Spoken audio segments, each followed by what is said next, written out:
I want Javinci my kicks. Audemars can't see when it tick. I'm at war, I might send a blitz. Kill 'em off, I feel like John Wick. Make me sick, so I need a hug.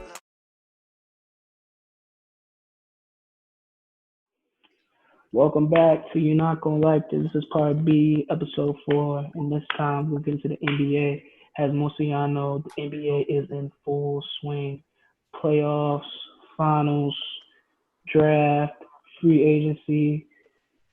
It's about to get good these last couple months, 2020 for the NBA. It might not have been an ideal 2020, but it's about to be the most exciting part of the year. Just wait for it. But I had the same guest I had in my last part. Got my guy Myles, and then my boy Cam over here. And let's not waste no time. Let's get into the good stuff. All right, first we're gonna hit on the surprises. We're gonna talk about the quick ones first, if they don't take a lot of time. First, we're gonna hit on the Heat in the Eastern Conference Finals. Now, as y'all know, my man to the left of me has Heat 2-1 in his corner over there. So, PJ, I'm gonna ask you, man, how do you feel about the Heat? Shocking the world being in the ECF.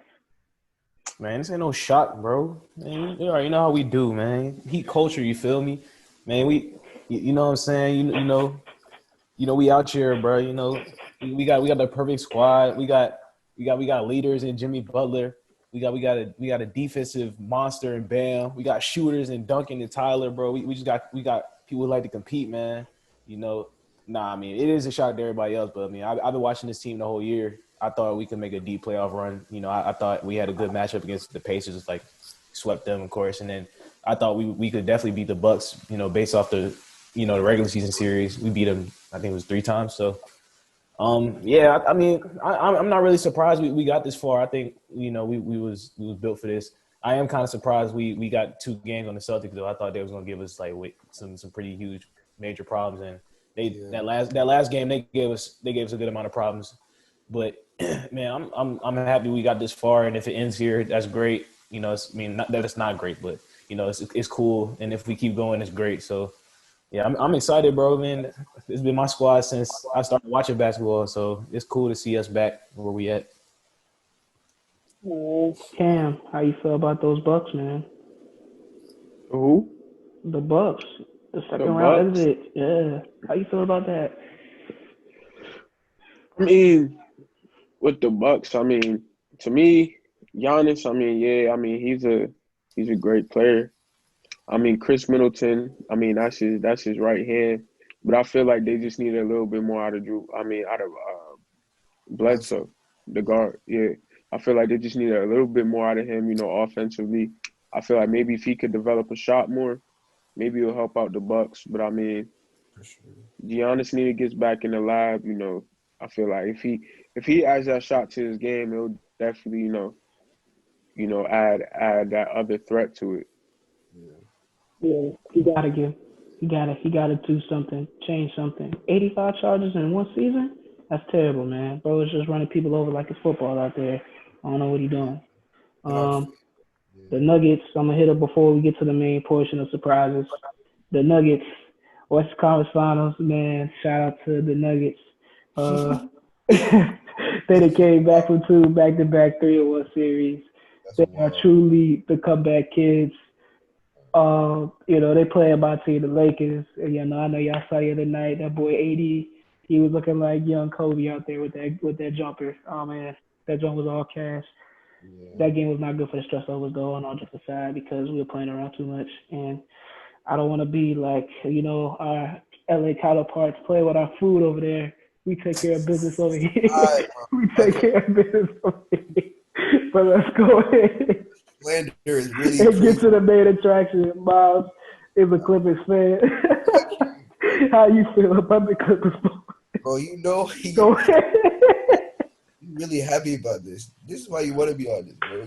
You wanted to come on and talk about this, not me. I don't even want to say too much, but then you all right, bro.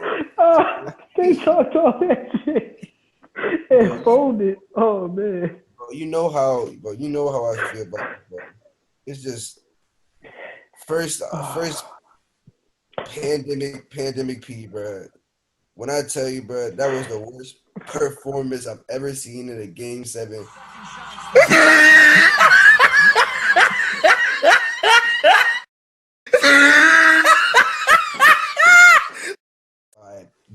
dude Paul George hitting everybody seeing him hit the side of the backboard, missing wide open layups, and Doc Rivers kept him in for 30 plus minutes. And he didn't take him out for anybody. And like, bro, I was in that game. I was so like surprised because I've never seen Kawhi Leonard miss like that in a game 7. Like Kawhi Leonard is one of the players in the league that he never like folds. Like he's one of the players that really rarely folds. But he had 14 points with like not terrible efficiency, and then this dude Doc Rivers gonna make me mad the whole game with all his defensive. Like he made me mad in the Maverick series. Every time Kristaps would come in, he would have Montrez in at the same time. He would have put Zubac in, and that would be such a disadvantage. And that's why we almost. Oh my God! Like this is so like Doc Rivers has a history of blowing through in leagues. This is why, bro. Like he's a good coach or whatever, but this season, like this whole season, he hasn't been really doing that well with handling the team. And then the nerve of Paul George talking about is team chemistry. The reason why we lost, like it's not team chemistry. It's y'all and the coach and everything. So I don't want to hear that. I really don't want to hear none of that. Oh man! And then I also heard that he made a speech about he wanted to run it back, and like all the players were like rolling their eyes and like talk about bro. We not running him back. Yeah, that joint came out today. Yeah, P, you Oh running back my with the God! Thunder again. You're not running back with the Clippers. You about to go back to OKC. Hey man, hey look man. I promise. I excuse myself earlier for laughing hysterically, but man, oh my God, I'm a Lakers fan, as y'all know, and the Clippers were giving the Lakers an earful all season, talking about how we the best team in LA and we all this and we all that, and then folded in the biggest game in Clipper history, and just folded. Oh my gosh. I was laughing so hard about that game. Oh my God, bro. Hey, look, all I'm gonna say is I'm gonna leave it at this. Hey, it looks like we gave up. It looks like 80 was a good trade because you gave up 5 first rounders and we only gave up 2, so we won. So anyway, oh man. All right, I'm glad I got that laugh off my chest because I was waiting to do this. I was waiting to do this all day to laugh. But let's go ahead and get into the next portion.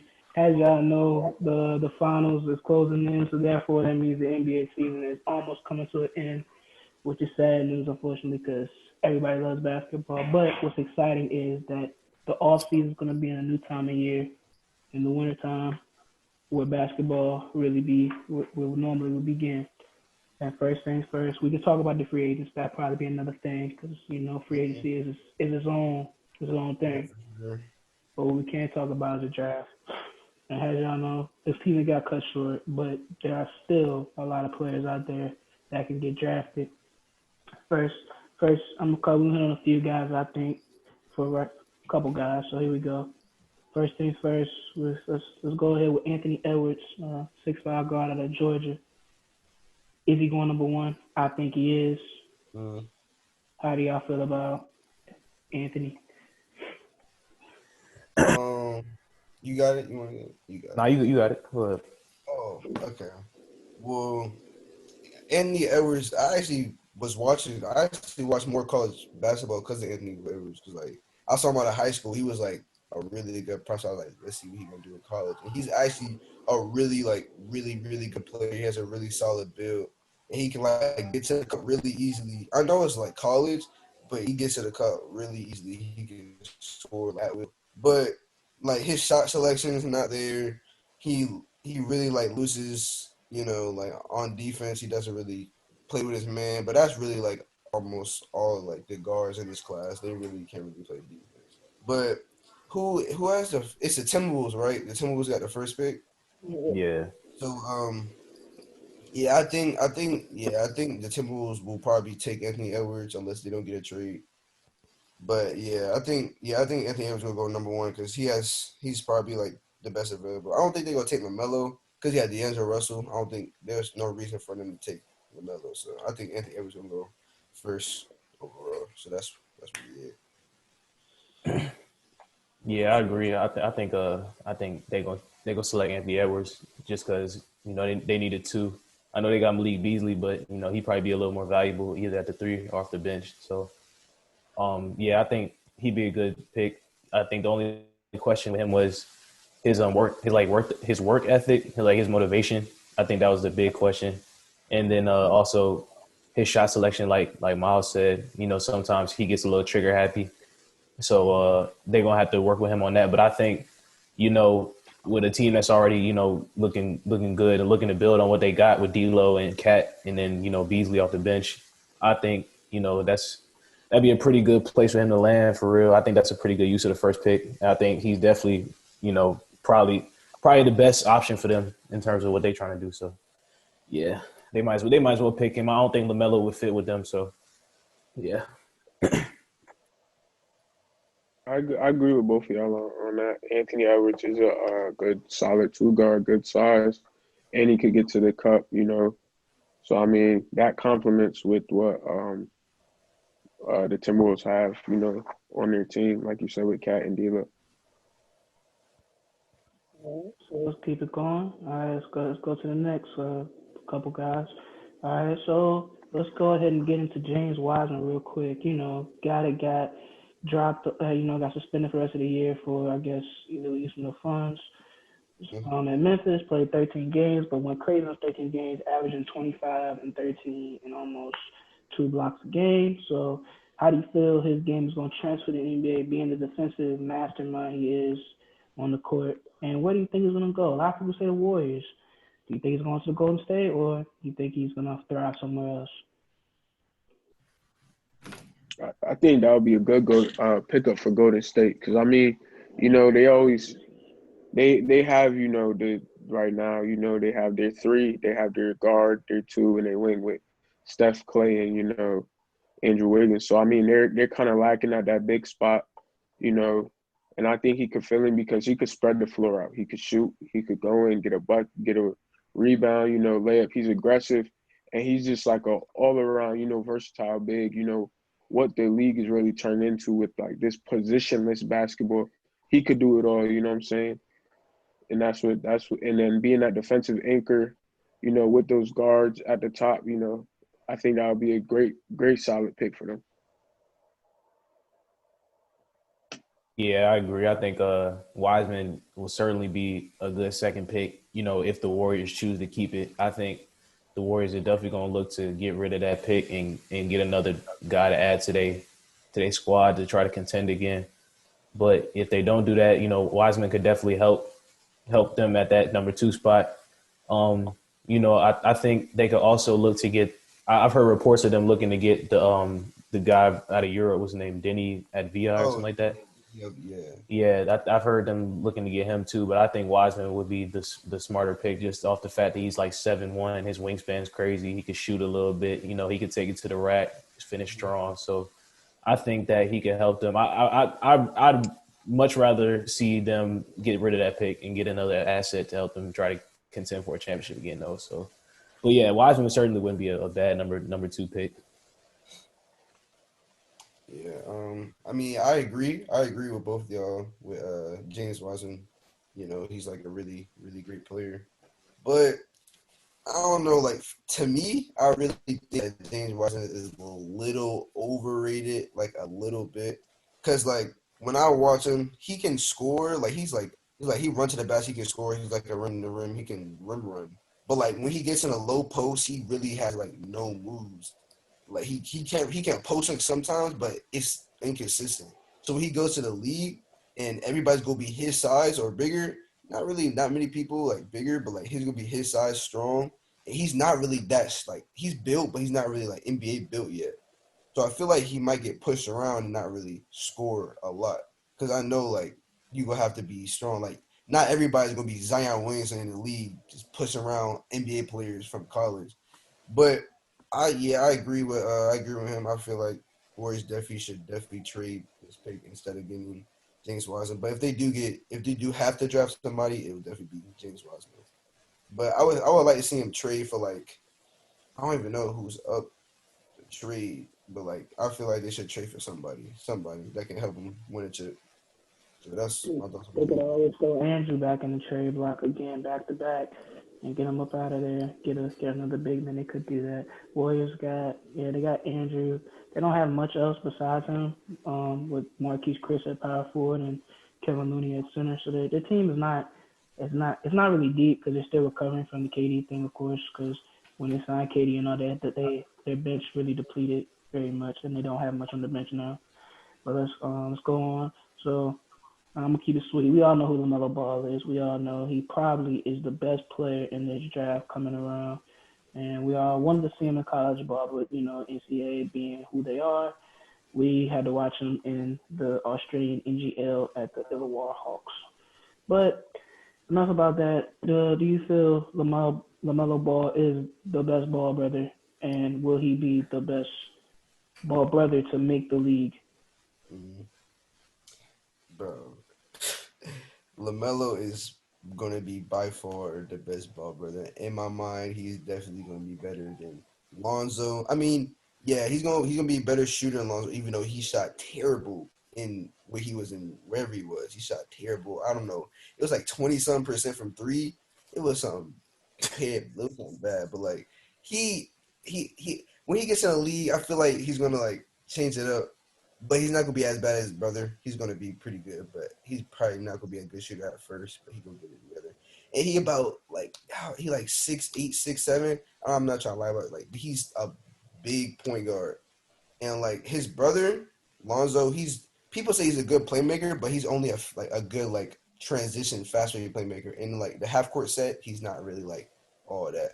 But LaMelo, he can like get it done half court transition. He can score. I feel like he'll be definitely the best ball brother, unless LiAngelo he just go crazy. But I don't think. But like for sure, I don't even, in my opinion, I don't even think Lamelo's gonna have the best career in this whole draft class. I have the bar. I have like my like hopes on like the one he said Denny DJ. I think he's gonna be the best player in the draft for sure. He do have the best career. I don't think Anthony Edwards or Lamelo's gonna have the best. I'm really high on Denny for real. If you have you seen him? Nice. For sure. Man, I think it really just depends on what you're looking at in terms of Melo. I mean, I think he already a better passer. He already has better handles than Lonzo. So those two he'll be able to use to his advantage. You look at his Australian highlights. He really knew how to run, offense in terms of getting everybody involved. I mean, he's got a ball on the string. He kicks it out to guys. It's just his shot that joint look weird, bro. It's like it doesn't look as weird as Lonzo. It doesn't look as weird as Lonzo's shot did, but it looks weird. Like it looks like he might not be able to get it off against NBA guys who are, and if he does get it off, he might not be able to like knock him down at a high clip that he needs to. So I mean, that you can always improve that. I think I think defensively is going to be my thing, whether or not he puts an effort on defense or not. Because a lot of times in Australia, he wouldn't put no effort on that side of the ball, even though he's 6'8" with long arms. So I think if he really puts the work in, he puts the effort in. I don't think any of his brothers are better than him, like, at all. Like, I don't even think it's really close, really. And but I think that, like he said, in terms of career, I don't know if Denny was like, I don't know if I think Denny will have the best career, but I do think that, you know, he might be a better prospect than both the guys that are projected to go number one. In my opinion, I think a guy like Halliburton might have one of the best careers. Just as one of them guys that can come in and be effective right off the bat. You know, kind of like how a guy like, you know, Tyler Hero came in and he made an impact felt. Not like from a shooting standpoint, but like a guy who comes in and makes his impact felt off rip. So I don't know. I think I like Halliburton. I think he might be one of the better underrated guards in the draft. Yeah, him and Killian Hayes. I like him and Killian Hayes. Killian Hayes, nice. He got to Arizona, right? You said what? He got to Arizona, right? Who? Nah, Tyrese Halliburton? Tyrese Halliburton comes out of Iowa State, I think. I said Killian Hayes. Oh, Killian Hayes, he's out of France. He's from France. He's from France, not Arizona, France. Well, before we keep going, Cam, got anything on Melo? I mean, LaMelo Ball. I mean, his game just keeps on getting better and better. Throughout the years. He's been on the spotlight since freshman year of high school, and everybody's been watching him. I mean, any league he's went to, I mean, he's had numbers, maybe some games off and on. But I mean, he shows that he could run the offense. He's a playmaker, run in transition. He could get to the bucket, but like, the other guy spoke on, his shot is inconsistent, and at times he is lazy on defense. And, the NBA is starting to stretch out, with the shot more, 3-point shot. So if he could get that more consistent, then I think, the ceiling is high for him. Let's go to the kind of like the last big name guy, Obi Toppin, A10 prospect out of Dayton. I'm gonna let PJ take this one first because if y'all don't know, PJ is a team, one of the team managers on the Mason basketball team, so he got to see Obi Toppin firsthand. So, how you feel about Obi Toppin, P? Man, he's definitely stupid athletic. He jumps out the gym. You've got to help me. He jumps out the gym. He got a little shot on him. I think it really is just gonna come down to getting a little stronger in the post. I don't know. I don't think Myles knows, but who this is. But Mason got a guy named Greg, and Greg was pretty much bullying Toppin the whole night for real. Even though Toppin might have finished with like maybe 17, 18 points, he was still, bodying him in the paint, making it hard on him. And I think, that may be one of the reasons we were able to stay in the game. So I think he definitely got to get a little stronger. But other than that, if that shot falling and he keep catching these lobs like he doing at Dayton, I think he gonna be pretty good. I hope he doesn't end up on Cleveland because that's where a lot of drafts that's where a lot of mock drafts saying he might go. And I don't know. I think Cleveland kind of be ruining people's careers, in my opinion. I feel like he got to be in a better situation than Cleveland. But I think he'll be straight. He just got to get stronger. But I think once he get in the weight room with the training staff and the strength and conditioning people, he'll be straight. I think he could average maybe like 14, 15 his rookie year. So we'll see. Before y'all go real quick, I personally feel like he can be good in Cleveland. I personally feel because with DG and Colin Sexton and who else? You got Kevin Porter as well with Andre Drummond and Seti. They got a decent five. And I ain't saying that's no playoff contender. And they got a long way to go, of course. But I feel like it's not as bad as it was in Cleveland. They're getting better every year. Yeah, it's hope. It's a bright future. They got the players. They just got to get a good coach. They keep selecting these whoever people just to throw them in there and say, oh, he's a coach. But Myles and Cam, y'all go ahead. I have no idea why Cleveland took Colin Sexton. Not Colin Sexton, took Darius Garland after having Colin Sexton. They're both 6'1" guards. And I don't think in the league today when the guards are like 6'5", like or higher than that, I don't think that's really a good fit for the team. Really. But TJ, it was about Obi Toppin, right? Yeah. Okay. Obi, I've watched a couple games of Obi Toppin. He's really a lob threat. He can get down the floor real well. I saw his shot. I think his shot is really good for his size too. I think he has a really good shot, really underrated shot.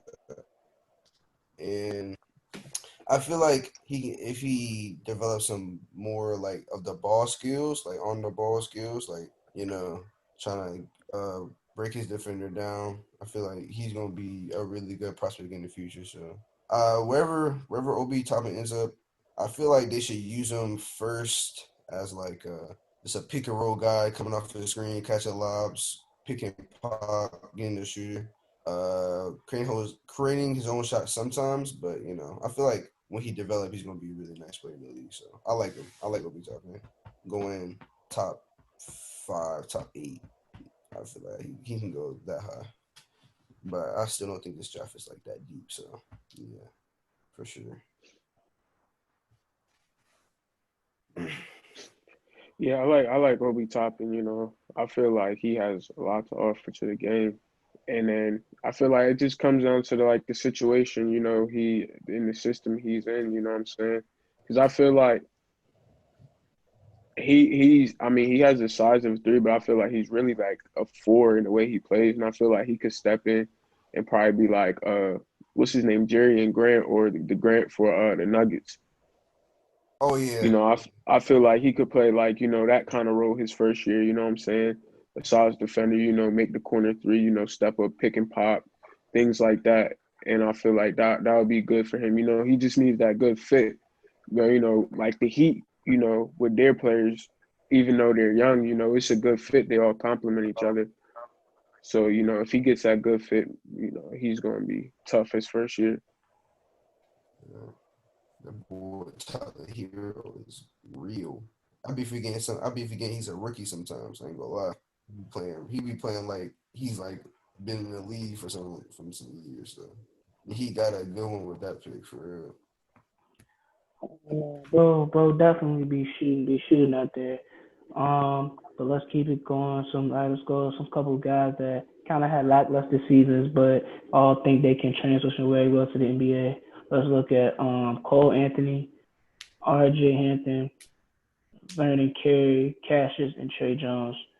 Those 5 guys. You ain't got to talk about all 5, but the guys that you think are going to transition, the guys that you like the most, and the guys you think that are going to transition the most to the NBA and be very well players. Guys, for me, I definitely think Cole Anthony is going to be a good player. Despite the lackluster season at UNC, but he was hurt most of the season, so you can't hold that really against him too much. He's still pretty young. But I'll be watching him on Chris Brickley's page, the Black Ops basketball trainer, and he be doing some extensive training and the transition as well for the game because he played pretty well in UNC before he got hurt. So I think he's gonna be a really good point guard for somebody's team. I don't know a lot about R.J. Hampton, but R.J. Hampton, he's the second guy that went to Australia, of course. So hopefully he does well. But probably one of my favorite guys, I think that are going to chase one of the two favorite guys that I really like would be Cassius and Trey Jones. I think Cassius Winston, he's probably one of the better pure point guards in this draft coming up. So I think he's going to be really, really good. He reminds me of a Rajon Rondo that can really shoot a lot better than him. So because he really has a strap on him. So keep an eye on him. And then Trey Jones, he's a really tough-nosed point guard. He's actually way better than his brother. Like, dang, it don't even look close compared when you compare him to Tyus at all. So I think that as well. And who was my last guy? I think I said Vernon Carey. I'm not mistaken. Yeah, Vernon Carey. Yeah, Vernon Carey. I don't know a lot about Vernon Carey. Personally, I don't. I don't really watch Duke. I don't really watch college basketball that much, but I know it enough to be able to speak on it. But when it comes to Vernon Carey, he's a very fluid center on the court, can shoot, got a really good mid range. His post must a little work, but he's very smart and sound defensively. So I think centers always transition well to the NBA because the position doesn't require or ask for much unless he goes to a team that prioritizes him has the number one option and the best thing there. But y'all 3 can go ahead. Who would you say again? Who was it? Was R.J. Hampton, Cassius, Trey, Vernon, and who else? Oh, Anthony. Okay. Yeah, touch on the 5. Yeah. Cole Anthony. I don't really know what to take away from him. I think he kind of had not maybe statistically, but in terms of leadership, a disappointing college campaign. I know he was hurt for a good amount of the year too, which might maybe be hurtful to his draft stock. But he's athletic. He can shoot the ball. But I think once he's matched up with NBA guards, it might be a little tough on him to score at points. For Vernon Carey, I think he's solid. I watched a lot of Duke this year, so I think he's pretty good on the boards. He can shoot the mid range, like you said. I think he's he's one of them guys who can make a big impact off the bench. I don't really see him as one of them guys who, will start for a team, but I think he could be really valuable off a bench. Cassius Stanley, to be honest, I kind of wanted to see him stay another year, just off the fact that a lot of his points came from like fast break opportunities and things of that nature, because he's real athletic, but I think he still has work to do on his game. I would like to see him stay another year. Trey Jones, I think that he might be one of them sleepers in this draft. Keep it 100. He's a great playmaker. He's a great defender.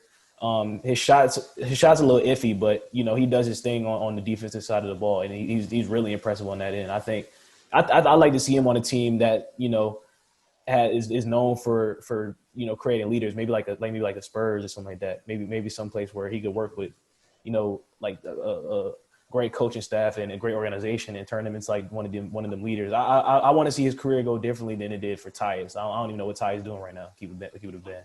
And who was I? Am I missing somebody?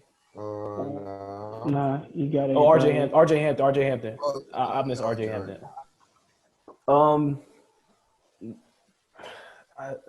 I don't know. I don't know about RJ Hampton for real. I've never really liked RJ Hampton's game. I don't know why. It just seemed like it looks too hard for him sometimes. In my opinion, it looked too hard for him. It don't look like it come easily. But that's just me. I don't know. I've never really been impressed. I mean, he did his thing in Australia, but it wasn't like nothing special. I know he was hurt for a while too, but it won't like nothing like that made me like wow, like he's pretty solid. I know he has a lot of length. He has potential. I mean, I'm gonna have to see about him because I won't really that impressed when I seen him, but maybe I was just holding him to the same standard as LaMelo, which I probably shouldn't have. But yeah, that's pretty much my take on everybody. Yeah, but Go ahead, Cam. I agree with you on Cassius Stanley. I feel like he didn't really show that much on the offense. He still needs some improve. Vernon Carey, good on the boards, good mid-range shot, could do that. Cole Anthony this year, I mean, dude is athletic. He could get the bucket, but just running the offense and just shot selection and the little things that really count. He didn't really show it in the games he played at UNC. He just didn't. He just showed like he could. He was trying to force to get a bucket. You know what I'm saying? He just didn't let the game come to him. And then RJ Hampton, I don't really know too much about him. And then Trey Jones, like PJ said, his defensive side of the ball, like he just makes plays on defense, which helps lead to the offense. And he could lead the offense, like he could run the offense and get his own bucket when he can. So I like him. I feel like he could run the offense in the NBA. Well, with me, what's it called? So with Cassie, you say Cassie's Winston, huh? Stanley. Oh, Stanley, right? Oh yeah. Well, I mean, Cassie Stanley, I think he should definitely stay. I think he's should stay in college for probably 2 more years for real. I think he should stay for a little bit longer because he doesn't really have any other skills except for he's athletic. He's pretty good in the defensive side, but he doesn't really have any other really great skills that's going to set him apart in the league. So I think he should really stay. Trey Jones, probably one of the best defenders, one of the best point guard defenders in the draft, most definitely. If he gets in the right system, I feel like he can be like a Rajon Rondo. He could be in a Rajon Rondo type, and he can just be like a two-way. I feel like Eric Bledsoe, he could be like Eric Bledsoe because Eric Bledsoe really good two-way guard. And Vernon Carey, don't really know much about Vernon Carey. He can stretch a floor. He's a big center, so yeah. And RJ Hampton, I actually know some good bit about RJ Hampton. He's really quick, and he's actually a really good defender. He averaged actually 2 steals, I think, when he was over there, I believe. But yeah, I feel like those players. I feel like the sleeper will probably definitely be Trey Jones though, for sure. And yeah, that's really my take on those. Well, that's good. That's great. That's really great stuff, and I'm really glad that I got to hear your opinions on those few guys. We're kind of running out of time, so tune in for part C On part C, we're gonna get into who's the better fit in Boston, Kyrie or Kemba. But that is all that I have for you all on part B. But that is all that I have for you all on part B. Tune in part C. As always, every part is in the link in the description. Thank y'all for joining us. This is our signing off. Close PJ as always, and my two guests, Cam and Myles. See y'all soon.